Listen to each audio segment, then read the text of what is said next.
Hello guys, and thank you so much for coming to another one of my videos. Today I am actually going to go ahead and play Thera for you guys. Now this is a champion that I did not get a lot of time to play and practice. However, I did kind of had the general idea of the champion.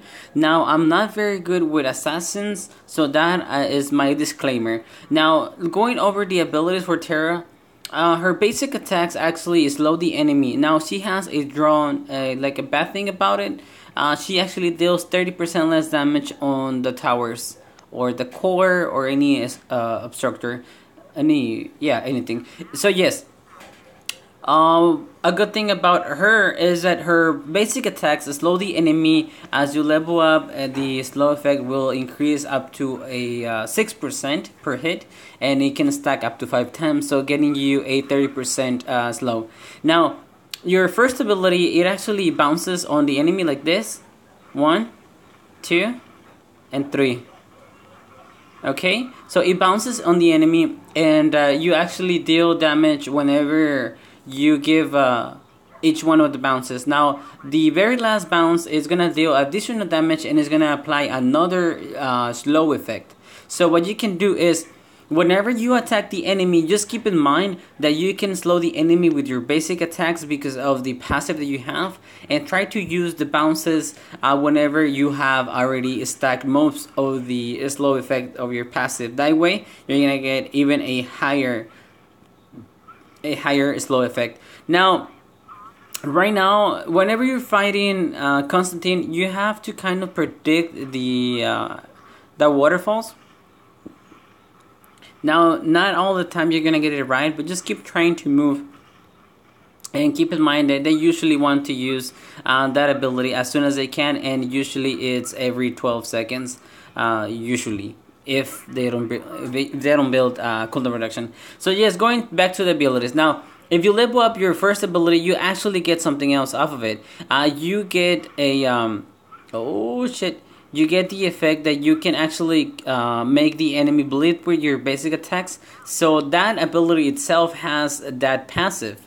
Now, another thing that you have to know is that it kind of helps you a little bit with the mobility that you have, because you kind of, well, you bounce to the enemy, and it helps you get closer to the enemy.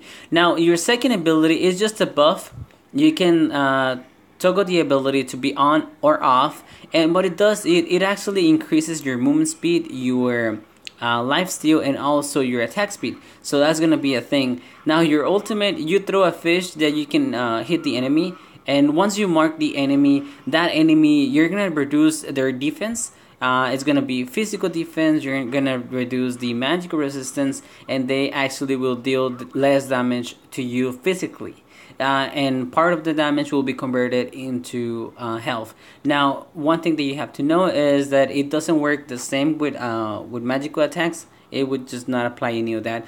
But once you use your ability again, which is your ultimate, if the enemy still has the mark and you use it, you're gonna teleport to the enemy, you're gonna jump to the enemy, and that enemy is going to be silenced and binded. Okay, so since you're gonna be able to bind the enemy, they're not gonna be able to move or do anything, and since you silence the enemy, they're not gonna be able to do any abilities, just any abilities. And I think, if I'm not mistaken, it actually also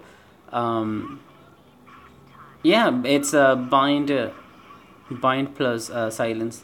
So yes guys, that is pretty strong. Now, this champion is very good. I strongly recommend to leave your ultimate a little bit longer on the enemies. Don't try to spam it too soon, because just remember that the ultimate reduces the enemy's defense. So what you can do is you can use it, get close to the enemy bouncing or just walking, because you can move very fast, and then when they're about to run away or anything like that, you can use it just at the last second, so you can go ahead and bounce to the enemy and make sure that they're gonna have the bleeding stack. Now, the bleeding can stack up to 5 times, and one thing that I have seen people mention is that you can actually hit the enemy the enemy champion, and you can keep hitting the minions, the units, and the bleeding will continue and never end on the enemy.